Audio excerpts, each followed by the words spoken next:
Yeah. All right, welcome everyone. This is Coach Richardson, and this is a special edition of Becoming Uncommon. When I started this podcast, I wanted to have a special edition that we call Meet a Falcon. And for me, I love my student athletes so much that I thought only appropriate to introduce all of you to our student athletes, and no better one to start with than Miss Mackenzie Monson here. And if you don't know, she is last year's Hammer State champion. She was one of the most highly ranked throwers and versatile throwers in the state last year. She is a born and raised Falcon, I would say.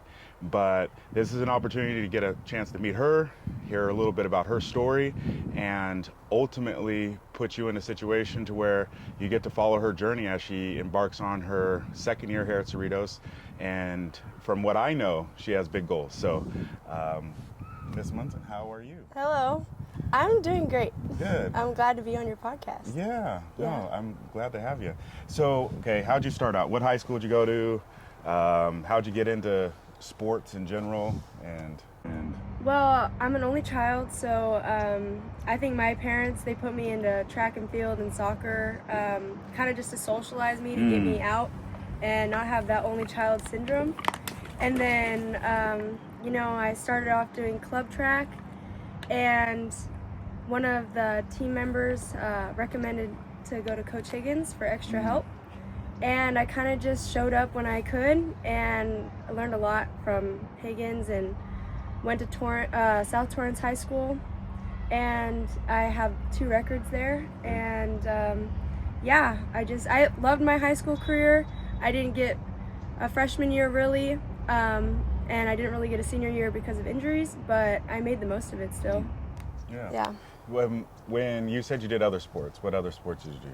I did soccer. I loved soccer. I thought I was going to go and that was going to be my thing, because I loved that team aspect. I really loved being aggressive in soccer. I did basketball for a little bit, but I was too aggressive in basketball.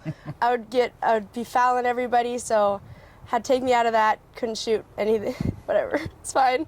But yeah, track really stuck with me. It was the independence of it all. It was all on me. I didn't have to depend on anybody making other mistakes on the field or something like that. And I can still be aggressive in my sport. So, yeah. So Higgins' disciple, which I love. He's a very special person in my life. And for those that don't know, right, Coach Higgins, longtime throws coach all around Southern California, finished his career here, passed away of cancer, but in doing so, you were able to kind of be there with him. And I think being able to carry on, especially somebody that's such a special person, being able to carry on their legacy, and I put a lot of emphasis on that sometimes internally, right? Like even me as a coach, like I always want to make sure that everything I do as a coach, if Higgins was right next to me, he'd be proud of anything that I do or anything that I would say. Yeah. And so I can obviously see that he's made a big impact in your life and introduced you to the throws. So you won the state championship as a hammer thrower, so I'm assuming Higgins introduced you to the hammer. Yes. It was kind of just, it started out with just like, hey, go do drills with the other college students. And I was just a little kid. I was so small, and I think it probably started around when I was around 12. Because I don't really recall anything before that, but he gave me implements, hoses with rocks in them to do when I was like by myself. I think during COVID, my dad would take me out, we would go together, and honestly I remember FaceTiming him a lot during COVID, but he definitely had a special place for me in his heart, and I always considered him kind of like a grandfather to me, because I didn't have any grandfathers. They had passed away before I got to meet them. But yeah, he was just, I always remember, even from coming to our camps and all of our things that we had, all of our events and anything we did to try to expose people, you were there. And so I remember those days. Little Kinsey. The first thing he said to my dad when we showed up was, "I'm not running a babysitter's club," because I was 5 years old. And we still have the film from so my dad. He was filming everything on his little Nikon camera, and he still has like reach for the sky for the to block and everything. Oh wow! I gotta get access to that. You'll get it for sure. I gotta get that. So now your introduction to the hammer. So like I said, being state champion last year. What is now your input? Like, say for instance, if you had to tell your old self to how you fell in love with the hammer, because I can imagine it was a learning curve, right? So now you do have a love for a hammer, right? Like, how did you get to that point? Well, that's a great question. Honestly, it just clicked better than any of the other events. It was where the implement and I had a relationship that because I feel like when you're throwing shot put, you're throwing discus, you're throwing javelin, you don't have that balance that you do with the hammer because you're helping each other like with the throw. I think because when you know hammer, you know that you're balanced against it. You have to have a certain weight against the hammer, and you're using your body with the hammer. I feel like in the other implements, they're kind of just lifeless. You're kind of just like you're making it happen, but the hammer is making it happen with you. So reflect on last season, because being a freshman, getting thrown in, we went to a lot of meets last year. You had a lot. I remember I was there. You had a lot of ups and downs. How would you reflect on last year? Well, I think reflecting on last year, I would just say it's like more of my comeback season. I had to put a lot of work up to that season, and just in the weight room trying to get stronger, and then not really being at a peak, but still in the season, just working my hardest to like, with the ups and downs of my injury, like coming back from that surgery and then getting thrown into actually competing. It's a whole different mindset you have to have, like how am I going to push myself but also limit myself so I don't injure myself again in the process. But just all of the meets, there were so many. I think I loved how long the season was, and I cannot wait for this next season and how long it will be, because I love those opportunities. Every opportunity I got, every Saturday, Friday, the multi-day, I loved long competitions, being there at 6 a.m., just the whole day, getting to cheer my teammates on, growing with this team. I love this team. They're my family. But just personally competing, it gave me a chance to prove who I am and who I can be again, because I kind of lost a little hope. When I tore my ACL the season before, I just, I had even considered like, hey, dang, like this is my third time now. I'm, who knows, I might be washed, but you know what? Everyone believed in me. I got my belief back in myself, and I proved it again.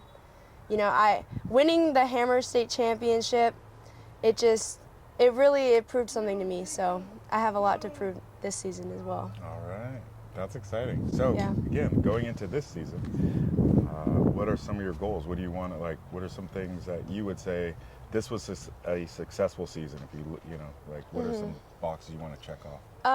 I definitely want to hit 60 meters in the hammer. I've gotten so much stronger. Going back to last season, I was really excited to put in the work over the summer and in the fall for this upcoming season. And I think I am, and I think I'm preparing myself and I'm setting myself up to make all of my goals happen. I just think I will make the marks that will put me in a position to commit to a really successful D1 program that is going to take me all the way and just take me as far as I can with this sport. I just think that this season is going to be a big game changer for my whole life. All right. Yeah. That's exciting. So one thing, what would you do different, like high school, because like we all look back on high school, what are some things that you would do different, knowing the information you know now? I would recover better. I think I still struggle with this, but it really is the time you put in after practice is over and after lifting is over. I think I struggle a lot with doing physical therapy. Because it's boring? Because it's boring, yeah. And yeah, I just think taking care of my body, not even just for the sport, but just for who I am and my body in general. Like, I do not want to be limping around when I'm 30, you know? All right. I think I want to be present. Okay. Oh, yeah, I think you'll be throwing through that time too. I think I know the answer to this, but how did you end up at Cerritos? Well, it was, honestly, I had big goals for myself in high school. I thought I was going to end up just going D1 right out of high school. I think I could have had that option, but I knew Cerritos was going to take care of me, and I knew it was the place I had to be. And looking back, it's such full circle moment that they had me when I was growing, and when I needed it the most, they had me. They had my back.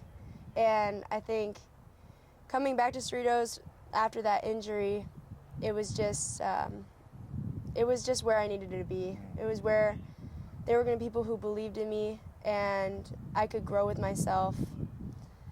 It was just, I wasn't meant to go anywhere else. I don't know, my whole life, I think, has come to this point where... To lead you here to launch? Yes. Yeah, this is your launch pad. Yes. You know, when I found out, there was like, Mackenzie is probably coming to Cerritos. I was like, no. There's no way. Like I'm not that lucky of a person to be able to get Kenzie, right? But yeah, like that was. I mean, I remember the day when you got your student number. I know. That was like, all right, it's a for sure thing. You've been around, so you've been around for a year. You watched community college. What are some things, just off the top, you know, maybe for future Falcons or people that are maybe, I don't know if I want to go to community college or which community college you go to? What are some things that you say are different, just from your own experience, about Cerritos compared to other community colleges? I think first off, you can trust the program, and you can trust your coaching and what you're going to get from that. They're going to give you everything, as long as what you put in it as well. So if you want it, they're going to help you. They're going to take you all the way, but you have to have the spirit. They're going to see something in you that you probably don't see yet, but if you have a little inkling, it's already over. Like, you got it. But you have to put in the work. Community college is just, it's great because you can live at home. Things aren't like a huge change. It's not a huge change. You're not thrown into this into the shark pool of like a huge university. I think it's just a much more tighter group. You learn who's standing out and who you want to be associated with, and you grow with those people, I think. You know? Yeah. So to wrap everything up, I definitely want to say thank you. Yeah. For being such a strong leader. You know, someone you were a leader as a freshman.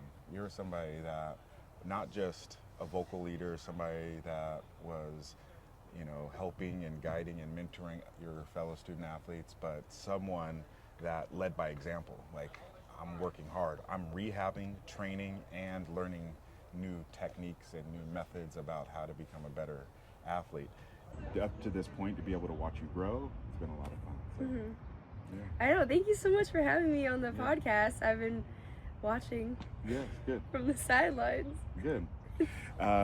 So with that, you know, becoming uncommon, again, many different twists and turns are going to happen in life, but that's okay.